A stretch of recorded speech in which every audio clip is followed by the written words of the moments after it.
പ്രിയക ദൈവത്തിൻ്റെ വലിയ തിരുനാമത്തിന് മഹത്വമുണ്ടായിരിക്കട്ടെ.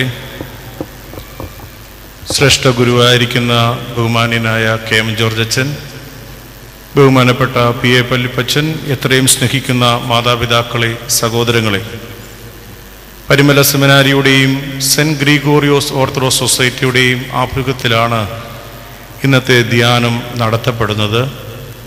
സെൻറ്റ് ഗ്രിഗോറിയോസ് ഓർത്തഡോക്സ് സൊസൈറ്റി, അതായത് SGOS എന്ന് പറയുന്നത് ലോകത്തിൻ്റെ നാനാഭാഗങ്ങളിലും പരിശുദ്ധനായ പരിമല കൊച്ചു തിരുമേനിയുടെ മധ്യസ്ഥയാൽ അഭയം പ്രാപിക്കുന്ന വിശ്വാസികളുടെ വലിയൊരു സമൂഹമാണ്. അനേകർക്ക് പരിശുദ്ധ പരിമല കൊച്ചു തിരുമേനിയുടെ മധ്യസ്ഥതയാൽ സൗഖ്യവും സമാധാനവും ലഭ്യമായിട്ടുണ്ട്. ഒരു വ്യക്തിയെപ്പോലും കൂടുതൽ വ്യക്തികളെയും പരസ്പരം വ്യക്തിപരമായിട്ട് അറിയുകയില്ല. പക്ഷേ ആധുനിക മാധ്യമങ്ങൾ ഇൻ്റർനെറ്റിൽ കൂടിയും മറ്റും ഓരോ ദുഃഖങ്ങളും പ്രയാസങ്ങളും കടന്നു വരുമ്പോൾ റിക്വസ്റ്റ് അയച്ച് ഒരുമിച്ച് അവിടെയും ഇവിടെയും ലോകത്തിൻ്റെ നാനാഭാഗങ്ങളും ഇരുന്ന് പ്രാർത്ഥിക്കുന്ന പരിശുദ്ധ പരിമല കൊച്ചു തിരുമേനിയുടെ മധ്യസ്ഥതയിലുള്ള ഒരു കൂട്ടായ്മ, അതാണ് SGOS.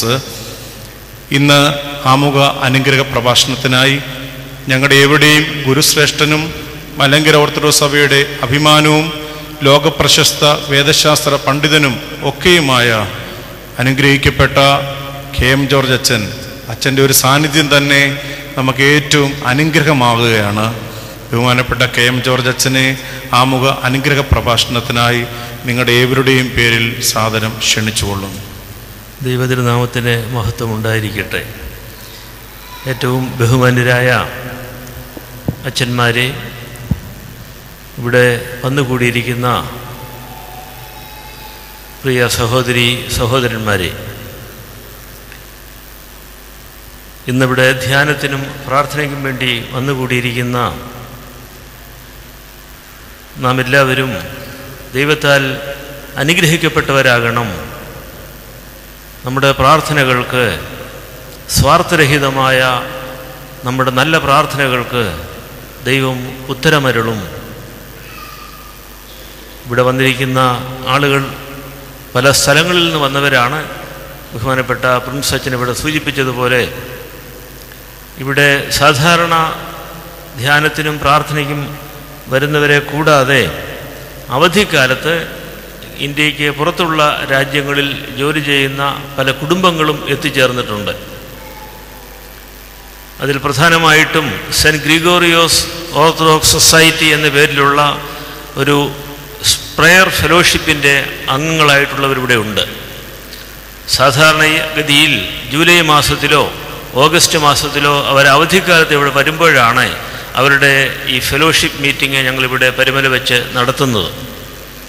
എന്നാൽ ഇന്ന് ഈ വെള്ളിയാഴ്ച ദിവസം ഇവിടെ വന്നിരിക്കുന്ന മറ്റ് സഹോദരങ്ങളോടൊപ്പം പ്രാർത്ഥിക്കാം എന്ന് തീരുമാനിക്കുകയും അതിന് വചനഘോഷണം നടത്തുവാനായിട്ട് നമ്മുടെ ബഹുമാനപ്പെട്ട PA ഫിലിപ്പച്ചനെ ക്ഷണിക്കുകയും ചെയ്തിട്ടുണ്ട്. ഇവിടെ വന്നിരിക്കുന്ന ആ കുടുംബാംഗങ്ങൾക്ക് പ്രത്യേകിച്ചൊരു മീറ്റിംഗ് ഇതിന് ശേഷം കാണും.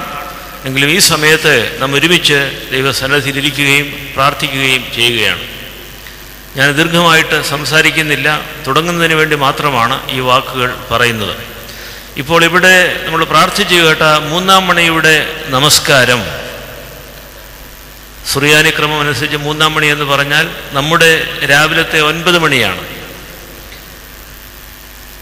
ആ നമസ്കാരത്തിൽ പ്രത്യേകിച്ച് പറയുന്നുണ്ട്, അമ്മയുടെ ഗർഭപാത്രത്തിൽ നാം ഇരുട്ടിലാണ് ഉരുവായത്. അവിടെ വെളിച്ചമില്ല, ഇരുട്ടിലാണ് നമ്മുടെ അവയവങ്ങൾ രൂപം കൊണ്ടത്. നാം ജനിക്കുമ്പോൾ നമ്മൾ പ്രകാശത്തിലേക്കാണ് ജനിക്കുന്നത്. അപ്പോൾ ഇരുട്ടിൽ നിന്ന് പ്രകാശത്തിലേക്ക് നാം ആദ്യം ജനിച്ചിരിക്കുന്നു. നമ്മുടെ രണ്ടാമത് ജനിക്കുന്നത് ഈ ലോകത്തിൻ്റെ അന്ധകാരത്തിൽ നിന്ന് ദൈവരാജ്യത്തിൻ്റെ പ്രകാശത്തിലേക്കാണ്. ആ ജനനം നമ്മൾ ആരംഭിച്ചു കഴിഞ്ഞു. അത് വിശുദ്ധ മാമോദീസായിലാണ് ആ ജനനം എന്ന് നിങ്ങൾക്ക് എല്ലാവർക്കും അറിയാം. രണ്ടാം ജനനം, വീണ്ടും ജനനം എന്ന് പറയുന്നത് വിശുദ്ധ മാമോദീസായിലാണ്. അപ്പോൾ ഇരുട്ടിൽ നിന്ന് അവിടെയും പ്രകാശത്തിലേക്ക് നമ്മൾ ജനിക്കുകയാണ്. കാരണം ഈ ലോകം അന്ധകാരം നിറഞ്ഞ ലോകമാണ്. കാര്യം ഇവിടെ സൂര്യൻ്റെ വെളിച്ചമുണ്ട്, നമുക്ക് കൃത്രിമ ദീപങ്ങളുണ്ട്, അതൊക്കെ ശരിയാണ്. പക്ഷേ നമുക്കറിയാം, മിക്ക മനുഷ്യരുടെയും അനുഭവത്തിൽ അന്ധകാരം വളരെ ശക്തമായിട്ട് പ്രതിഭാസിക്കുന്നു. നമ്മുടെ ഈ ലോകത്തിൻ്റെ അവസ്ഥയിൽ രാജ്യങ്ങൾ തമ്മിലുള്ള യുദ്ധം ഇപ്പോഴും നടക്കുകയാണ്. നമ്മൾ വിചാരിച്ചു ലോകം പരിഷ്കൃതമായി കഴിഞ്ഞു, ജനാധിപത്യം എല്ലായിടത്തുമൊക്കെ വന്നു കഴിഞ്ഞു, ആളുകൾ തമ്മിൽ നല്ല കമ്മ്യൂണിക്കേഷനുണ്ട്, ഓരോ നിമിഷവും ആളുകൾക്ക് കണ്ട് സംസാരിക്കാനുള്ള എല്ലാ സാധ്യതകളും നമ്മുടെ ഗ്രാമങ്ങളിൽ പോലും വന്നു കഴിഞ്ഞു. ലോകം മുഴുവൻ ഒരൊറ്റ ഗ്ലോബായി, ഒറ്റ ഗ്രാമമായി മാറിയെന്നൊക്കെ നമ്മളെ അഭിമാനിക്കുന്നുണ്ടെങ്കിലും അതികഠിനമായ യുദ്ധമാണ് പല രാജ്യങ്ങളിലും നടക്കുന്നത്. പ്രത്യേകിച്ചും ക്രിസ്തീയ വിശ്വാസം ആരംഭിച്ച പല സ്ഥലങ്ങളിലും, ക്രിസ്തീയതയുടെ പിള്ളത്തൊട്ടിലെന്ന് പറയാവുന്ന രാജ്യങ്ങളിലൊക്കെ ദുഃഖകരമായ യുദ്ധവും സംഘർഷങ്ങളും മൂലം അവിടെ ക്രിസ്തീയ വിശ്വാസികൾ പൂർണ്ണമായിട്ടും ഇല്ലാതായി കഴിഞ്ഞു. ഇറാഖ് നല്ല ഉദാഹരണമാണ്. മെസപ്പൊത്തോമിയ എന്ന് പറയുന്നത് സംസ്കാരത്തിൻ്റെ പിള്ളത്തൊട്ടിൽ നിന്നൊക്കെ, ക്രേഡിൽ ഓഫ് സിവിലൈസേഷൻ എന്നൊക്കെ വിശേഷിപ്പിക്കപ്പെടുന്നുണ്ട്. മഹാസംസ്കാരങ്ങൾ ഉദയം ചെയ്തത് അവിടെയാണ്. പർദീസ പോലും ഈ മെസപ്പൊത്തോമിയ എന്ന് പറയുന്ന യൂഫ്രട്ടീസ്, ടൈഗ്രീസ് നദികൾക്കിടയിലായിരുന്നു എന്നാണ് പഴയ ഒരു സങ്കല്പം. അത്ര ഫലഭൂയിഷ്ടമായ മനോഹരമായ സ്ഥലമാണ്. പക്ഷേ ഇന്ന് അത് മരുഭൂമിയെന്ന് പറയാൻ സാധിക്കില്ല, നരകമായി മാറിക്കൊണ്ടിരിക്കുകയാണെന്ന് നിങ്ങൾക്കറിയാം. അതുപോലെയാണ് സിറിയയിലും ഈജിപ്തിലും ലിബിയയിലും ഒക്കെ. അതെല്ലാം പുരാതന കാലത്തെ വലിയ ക്രിസ്തീയ കേന്ദ്രങ്ങളായിരുന്നു. അവിടെ നിന്ന് ക്രിസ്തീയ വിശ്വാസികൾ പൂർണ്ണമായിട്ടും തുടച്ചു നീക്കപ്പെടുകയാണ്. ഞാൻ ക്രിസ്തീയ വിശ്വാസികളുടെ കാര്യം മാത്രമല്ല പറഞ്ഞത്, എല്ലാവരുടെയും കാര്യം അതാണ്. മനുഷ്യത്വം ഇല്ലാതാവുകയും മനുഷ്യനെ ദൈവം സൃഷ്ടിച്ച ഈ ഭൂമിയിൽ നിന്ന്, ദൈവം നൽകിയ പർദീസായിൽ നിന്ന് മനുഷ്യനെ നീക്കം ചെയ്യുന്ന ശക്തികളാണ് ഈ ലോകത്തിൽ പ്രബലമായിട്ടുള്ളത്. അത് ഇരുട്ടിൻ്റെ ശക്തിയാണ്, അന്ധകാരത്തിൻ്റെ കർത്താവാണ് അവിടെ വാഴുന്നത്. അതുകൊണ്ട് ഈ ലോകത്തിൽ നിന്ന് നമുക്ക് വീണ്ടും ഒരു ജനനം ആവശ്യമാണ്. ആ ജനനം മാമോദീസായിൽ ആരംഭിക്കുകയും നമ്മളിപ്പോൾ തുടരുകയും ചെയ്യുകയാണ്. അത് ദീർഘമായ, നമ്മുടെ ആയുഷ്കാലത്തോളം നീണ്ടു നിൽക്കുന്ന ഒരു ജനനമാണത്. അതുകൊണ്ട് ഈ പ്രാർത്ഥനയിൽ പറയുന്നത് വളരെ അർത്ഥപൂർണമാണ്. അമ്മയുടെ ഉദരത്തിൽ ഇരുട്ടിൽ നാം രൂപം കൊണ്ടു, പ്രകാശത്തിലേക്ക്, ഭൗതികമായ പ്രകാശത്തിലേക്ക് വന്നു, സൂര്യൻ്റെ പ്രകാശത്തിലേക്ക് നമ്മൾ വന്നു. പക്ഷേ ഈ തിന്മയുള്ള, അന്ധകാരമുള്ള, തിന്മയുടെ അന്ധകാരമുള്ള ഈ ലോകത്തിൽ നിന്ന് നാം വീണ്ടും ദൈവരാജ്യത്തിൻ്റെ പ്രകാശത്തിലേക്ക് കടക്കണം. അതിപ്പോൾ തന്നെ ആകാം, നമ്മുടെ മരണം വരെ കാത്തിരിക്കേണ്ട, ഇപ്പോൾ തന്നെ ആരംഭിച്ചു കഴിഞ്ഞിരിക്കുന്നു. അതുകൊണ്ട് ഇവിടെ വന്ന് പ്രാർത്ഥിക്കുന്ന എല്ലാവർക്കും ആ പ്രകാശം ലഭിക്കണമെന്നാണ് ദൈവത്തിൻ്റെ ഇഷ്ടം. അതാണ് സഭ പഠിപ്പിക്കുന്നത്. ഇവിടെ വരുന്നവർ പ്രകാശിതരായി തീരണം, നിങ്ങളുടെ ഹൃദയം പ്രകാശിതമായി തീരണം. ഉള്ളു പ്രകാശിക്കുമ്പോൾ മുഖവും പ്രകാശിക്കും. അതുകൊണ്ട് ഈ പ്രാർത്ഥനയും ഇനി നമ്മൾ കേൾക്കാൻ പോകുന്ന ദൈവവചനവും എല്ലാം തന്നെ നമ്മെ പ്രകാശത്തിലേക്ക് നയിക്കട്ടെ എന്ന് മാത്രം ഞാനും പ്രാർത്ഥിക്കുകയും ദൈവത്തിൻ്റെ കൃപയ്ക്കായി യാചിക്കുകയും ചെയ്യുന്നു. ഇവിടെ വന്നിരിക്കുന്ന സെൻറ്റ് ഗ്രിഗോറിയോസ് ഓർത്തഡോക്സ് സൊസൈറ്റി അംഗങ്ങൾക്ക് വേണ്ടി ബഹുമാനപ്പെട്ട പ്രിൻസ് അച്ഛൻ പിന്നീട് ചില നിർദ്ദേശങ്ങൾ നൽകും. അതനുസരിച്ച് അവർ ഈ രാവിലത്തെ ഈ പ്രാർത്ഥനയ്ക്ക് ശേഷം ഒരുമിച്ച് കൂടി വരണം എന്നും ഓർപ്പിക്കുകയാണ്. അതുപോലെ ഒരു ചെറിയ അനൗൺസ്മെൻറ്റ് കൂടി പ്രാവശ്യം നടത്തുകയാണ്. നമ്മുടെ കോട്ടയം ഭദ്രാസനത്തിൻ്റെ പ്രധാന ഇടയനായിരുന്ന ഗീവർഗീസ് മാർ ഇവാനിയോസ് തിരുമേനി കഴിഞ്ഞ വർഷം കാലം ചെയ്തു നിങ്ങൾക്കറിയാം. തിരുമേനി വളരെ വളരെ ജീവിത നിഷ്ഠയുള്ള ഒരു വ്യക്തിയായിരുന്നു. പ്രാർത്ഥനയിലും ആരാധനയിലുമാണ് ഓർത്തഡോക്സ് പാരമ്പര്യം നമ്മൾ പഠിക്കേണ്ടതും നിലനിർത്തേണ്ടതും എന്ന് വിശ്വസിക്കുകയും അവിടെ അദ്ദേഹം ഒരു ആശ്രമം ഉണ്ടാക്കിയിട്ടുണ്ട്, പുതുതായി ഉണ്ടാക്കിയതാണ്. വളരെ നല്ല നിലയിൽ പ്രവർത്തിക്കുന്ന ഒരു സന്യാസ ആശ്രമമാണ്. അവിടെ യേശു പ്രാർത്ഥന, അതായത് യേശുവേ ദൈവപുത്ര ഞങ്ങളോട് കരുണയുണ്ടാകണമേ എന്നുള്ള പ്രാർത്ഥന നിരന്തരം പ്രാർത്ഥിക്കുന്ന ഒരു സ്ഥലമാണ്. ചില പ്രത്യേകമായ ഓർത്തഡോക്സ് ആത്മീയ നിഷ്ഠകളൊക്കെ അവിടെ ആചരിക്കുന്നുണ്ട്. അതിൻ്റെ ഫലമായിട്ട് നമുക്ക് ചെല്ലുന്നവർക്ക് സന്തോഷം നൽകുന്ന ഒരു സ്ഥലമാണത്. അതിനോട് ചേർന്ന് ഒരു കെട്ടിടമുണ്ട്. അവിടെ തിരുമേനിയുടെ ആഗ്രഹപ്രകാരവും പരിശുദ്ധ ബാവാ തിരുമേനിയുടെ വലിയ താല്പര്യപ്രകാരവും അവിടെ ഒരു പുതിയ പഠന കേന്ദ്രം ആരംഭിക്കുകയാണ്. സോപാന അക്കാഡമി എന്നാണ് അതിന് പേര് കൊടുത്തിരിക്കുന്നത്. അത്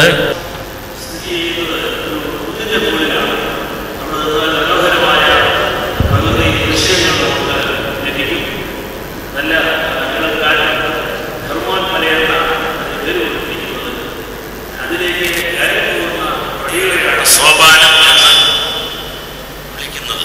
സോപാനം എന്ന് പറഞ്ഞാൽ ചവിട്ടുപടി, സ്റ്റെപ്പിംഗ് സ്റ്റോൺ എന്നാണെന്നുള്ളത് നിങ്ങൾക്ക് മിക്കവർക്കും അറിയാം. അതുകൊണ്ട് നമ്മുടെ ആധ്യാത്മിക ജീവിതത്തിൽ നമ്മൾ പടിപടിയായിട്ട് ഉയരണം. നമ്മൾ ഒറ്റയടിക്ക് ഒന്നും നമുക്ക് സാധിക്കില്ല. അത് ഈ ഭൗതിക ജീവിതം നമുക്ക് ദൈവം തന്നിരിക്കുന്നത് നമ്മൾ ഒരു മല കയറുന്നതിന് വേണ്ടിയാണ്, പടി കയറുന്നതിന് വേണ്ടിയാണ്. മോശ സിനായ് മലയുടെ പടികൾ കയറിയതായി നമുക്കറിയാം. പഴയ നിയമത്തിലെ ഏറ്റവും പ്രധാനപ്പെട്ട സംഭവം അതാണ്. അവിടെ വെച്ചാണ് 10 കൽപ്പനകൾ മോശയ്ക്ക് ലഭിക്കുന്നത്.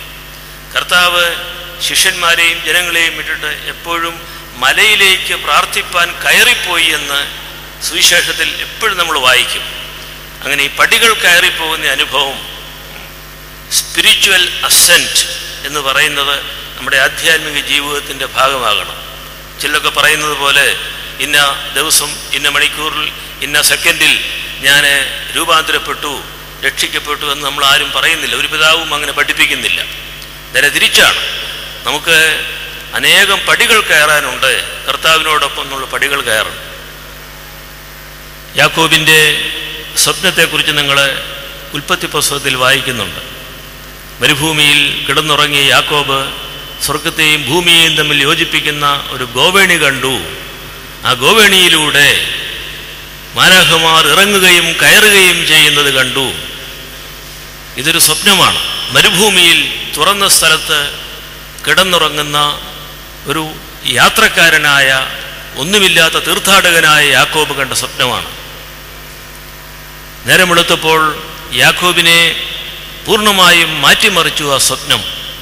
ഇത് വെറും മരുഭൂമിയല്ല, ദൈവത്തിൻ്റെ ഭവനമാണിത്, ഇതിന് ബഥേൽ എന്ന് പേര് കൊടുക്കണം എന്ന് പറഞ്ഞ് അവിടെ താൻ തലയിണയായി ചരിച്ചിട്ടിരുന്ന കല്ലെടുത്ത് നാട്ടിവെച്ചിട്ട് അതിന്മേൽ എണ്ണയൊഴിക്കുകയും ദൈവത്തെ ആരാധിക്കുകയും ചെയ്യുകയാണ്.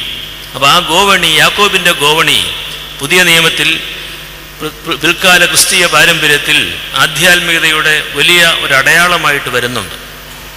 നമുക്കും സ്വർഗത്തെയും ഭൂമിയെയും തമ്മിൽ ബന്ധിപ്പിക്കുന്ന ഗോവേണിയാണ് കർത്താവിൻ്റെ കുരിശെന്നാണ് പിതാക്കന്മാരുടെ വ്യാഖ്യാനം.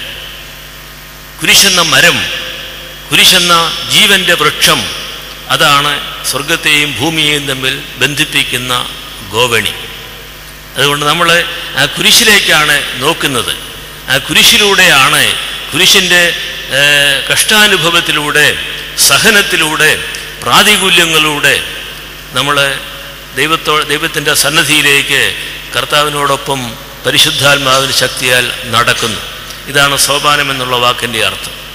പക്ഷേ ആ കയറ്റവും ആ നടപ്പും ആ തീർത്ഥാടനവും എല്ലാം ഈ ലോകത്തെ ഉപേക്ഷിച്ചുകൊണ്ടല്ല, ഈ ലോകത്തിൽ പല ആളുകളെയും താങ്ങിക്കൊണ്ടാണ്. നിങ്ങൾ മല കയറുമ്പോൾ അറിയാം, തീർത്ഥാടനത്തിന് വേണ്ടി ഏതെങ്കിലും മല നിങ്ങൾ കയറിയിട്ടുണ്ടെങ്കിൽ അറിയാം, എല്ലാവരും ഒരുപോലെ അല്ല കയറുന്നത്.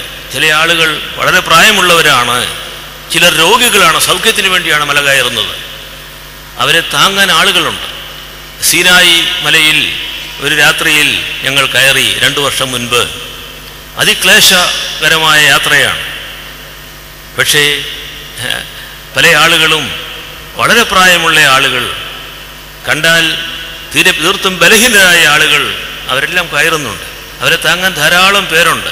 പല ചെറുപ്പക്കാരും അവർ ദൗത്യമായിട്ട് എടുത്തിരിക്കുകയാണ്. ഇവരെ താങ്ങി രാവിലെ 6:30 മണിയാവുമ്പോൾ, സൂര്യനുദിക്കുമ്പോൾ, മോശ എത്തിയ സീനായ് മലയുടെ മുകളിൽ എത്തുന്ന അനുഭവമുണ്ട്. നിർഭാഗ്യവശാൽ യുദ്ധം മൂലം, രാഷ്ട്രീയ സംഘർഷം മൂലം ഇപ്പോഴവിടെ ആർക്കും പോകാൻ സാധ്യമല്ല, അവിടെ ഒക്കെ അടച്ചിരിക്കുകയാണ്. അപ്പോൾ നമ്മുടെ യാത്ര എന്ന് പറയുന്നത് നമ്മൾ ഏകരായിട്ടല്ല, നമ്മൾ അനേകരെ താങ്ങിക്കൊണ്ടാണ്, അനേകരുടെ തോളിൽ കൈപിടിച്ചുകൊണ്ടോ അനേകരെ കൈപിടിച്ച് ഉയർത്തിക്കൊണ്ടോ നമ്മൾ യാത്ര ചെയ്യുന്നു. അതാണ് ഈ സോപാനം എന്നുള്ള വാക്കിൻ്റെ അർത്ഥം. അപ്പോൾ ലോകത്തിൽ നമ്മൾ നിർവഹിക്കേണ്ടതായ ചുമതലകൾ, നമ്മൾ അനുഷ്ഠിക്കേണ്ടതായ ധർമ്മം, ഇതെല്ലാം അനുഷ്ഠിച്ചുകൊണ്ടാണ് നമ്മൾ ദൈവസന്നിധിയിലേക്ക് അനേകം പടികൾ കയറേണ്ടത്. ഇതൊക്കെ മനസ്സിൽ വെച്ചുകൊണ്ട് ഇങ്ങനെ ഒരു പുതിയ കേന്ദ്രം അവിടെ ആരംഭിച്ചിട്ടുണ്ട്. അതിന് 2 വശങ്ങളുണ്ട്. ഒരു അക്കാഡമിക് സൈഡുണ്ട്, അതായത് വേദശാസ്ത്രത്തിൽ ആഴമായിട്ട് പഠിക്കുകയും ഗവേഷണം നടത്തുകയും ചെയ്യുന്ന വിദ്യാർത്ഥികളെയും മറ്റ് ഗവേഷകരെയും വിളിച്ചുകൂട്ടി ഇടയ്ക്കിടയ്ക്ക് ഇപ്പോൾ 2 നടന്നു കഴിഞ്ഞു. 2 അങ്ങനെയുള്ള സമ്മേളനങ്ങൾ നടന്നു കഴിഞ്ഞു. സഭയുടെ ഭാവിയെ കരുതി അവരെ ഗവേഷണങ്ങൾ നടത്തുകയും അവരുടെ ഗവേഷണ ഫലം പരസ്പരം പങ്കുവയ്ക്കുകയും ഇനിയും കുറേ കഴിയുമ്പോൾ ചില പ്രസിദ്ധീകരണങ്ങളൊക്കെ നടത്തുകയും ചെയ്യും. അതിന് വേറൊരു ആധ്യാത്മികമായ തലമുണ്ട്. അതിനെ ഞങ്ങൾ സത്സംഗം എന്നാണ് വിളിക്കുന്നത്. സജ്ജനങ്ങളുമായിട്ടുള്ള സംഘം, അല്ലെങ്കിൽ സത്യത്തോടുള്ള വേഴ്ച, നന്മയോടുള്ള വേഴ്ച എന്നൊക്കെ പുരാതനമായ ആ ഭാരതീയ പദത്തിന് അർത്ഥമുണ്ട്. സത്സംഗം നന്മയോടുള്ളതായ വേഴ്ചയാണ്. അപ്പോൾ അതിനുവേണ്ടി ഞങ്ങൾ കൂടുകയും പല കീർത്തനങ്ങൾ ഉണ്ടാക്കുന്നുണ്ട്. നമ്മുടെ ചില സ്നേഹിതരെ പുതുതായിട്ട് രചന നിർവഹിക്കുന്നുണ്ട്, പുതിയ കീർത്തനങ്ങൾ. ആ കീർത്തനങ്ങൾ പാടിക്കൊണ്ട് വേദപുസ്തകം പഠിച്ചും ധ്യാനിച്ചും പരസ്പരം പങ്കുവെച്ചും കുറേ സമയം ഞങ്ങൾ ചെലവഴിക്കുന്നു. അതിൻ്റെയും 2 നടന്നു കഴിഞ്ഞു. ഇതൊക്കെ ബാല്യദശയിലാണ്. ഞാനിത് നിങ്ങളോട് പറഞ്ഞത് നിങ്ങളുടെ ഒരു അറിവിന് വേണ്ടി, നിങ്ങൾക്ക് ആർക്കെങ്കിലും അതിൽ സംബന്ധിക്കാൻ താല്പര്യമുണ്ടെങ്കിൽ അതിനുള്ള അവസരം ഒരുക്കുന്നതിന് വേണ്ടി കൂടിയാണ്. സഭയിലൊരു പുതിയ ആധ്യാത്മികതയുടെ, ഒരു പുതിയ ജീവിത ശൈലിയുടെ ചില രൂപരേഖകൾ നമ്മൾ കണ്ടെത്തണം. അല്ലെങ്കിൽ ഈ അന്ധകാരം നമ്മളെ മൂടിക്കളയും. സഭയായതുകൊണ്ട് നമുക്ക് രക്ഷയൊന്നുമില്ല. പലതരത്തിലുള്ള ശക്തികൾ സഭയെയും അതിൻ്റെ പ്രവർത്തകരായ ഞങ്ങളെയും വിശ്വാസികളായ നിങ്ങളെ എല്ലാവരെയും മൂടിക്കളയും, വിഴുങ്ങിക്കളയും. അതുകൊണ്ട് നമ്മൾ ഉറച്ചു നിൽക്കുകയും പരസ്പരം കൈകോർത്ത് നിന്ന് ദൈവസന്നിധിയിൽ നിരന്തരമായി ദൈവത്തിന് നന്ദി പറഞ്ഞുകൊണ്ട് കീർത്തനങ്ങൾ പാടുകയും പ്രകാശത്തെ മുമ്പിൽ കണ്ടുകൊണ്ട്, കർത്താവിൻ്റെ വെളിച്ചത്തെ മുമ്പിൽ കണ്ടുകൊണ്ട് കർത്താവിനോടൊപ്പം നമ്മൾ ഈ ദുർഘടമായ പർവ്വതം, ഈ വിഷമകരമായ പടികൾ കയറുകയും ചെയ്യണം. ഞാൻ വിശദാംശങ്ങളിലേക്കൊന്നും കടക്കുന്നില്ല. ഈ കോട്ടയത്തെ ഞാലിയാകുഴി മാർ ബസേലിയോസ് ദേറായുമായിട്ട് നിങ്ങൾ ബന്ധപ്പെട്ടാൽ അതിൻ്റെ വിവരങ്ങൾ കിട്ടും. ഇത് ഇപ്പോൾ കൂടുതലും ഓൺലൈനായിട്ടാണ്, ഇൻ്റർനെറ്റിലൂടെയാണ് കാര്യങ്ങൾ വിനിമയം ചെയ്യുന്നത്. അതുകൊണ്ട് അതിന് താല്പര്യമുള്ള ആളുകൾ അത് നിങ്ങൾ നോക്കണം. സോപാന അക്കാഡമി എന്നോ മാർ ബസേലിയോസ് ദയറ എന്നോ നോക്കിയാൽ ഒരുപക്ഷെ അതിൻ്റെ വിവരങ്ങൾ നിങ്ങൾക്ക് കിട്ടും. എന്തെങ്കിലും അറിയണമെന്ന് ഞാനിവിടെ ഉച്ചവരെയുണ്ട്. ഞങ്ങളെ അതിനോട് ബന്ധപ്പെട്ട ചില സ്നേഹിതന്മാരും ഇവിടെയുണ്ട്. അതുപോലെ സെൻറ്റ് ഗ്രിഗോറിയോസ് ഓർത്തഡോക്സ് സൊസൈറ്റി അതിനുവേണ്ടി പ്രാർത്ഥിക്കുന്ന ഒരു സംഘമാണ്. അതിൻ്റെ പ്രവർത്തകർക്കും അതിനെ സംബന്ധിച്ച് ഞങ്ങൾക്ക് വിവരങ്ങൾ നൽകാനായിട്ട് സാധിക്കും. ദൈവം അനുഗ്രഹിക്കട്ടെ, നമ്മുടെ പ്രാർത്ഥന ഫലപ്രദമായി തീരട്ടെ എന്ന് പ്രാർത്ഥിച്ചുകൊണ്ട് ഞാൻ എൻ്റെ എളിയ വാക്കുകൾ അവസാനിപ്പിക്കുന്നു.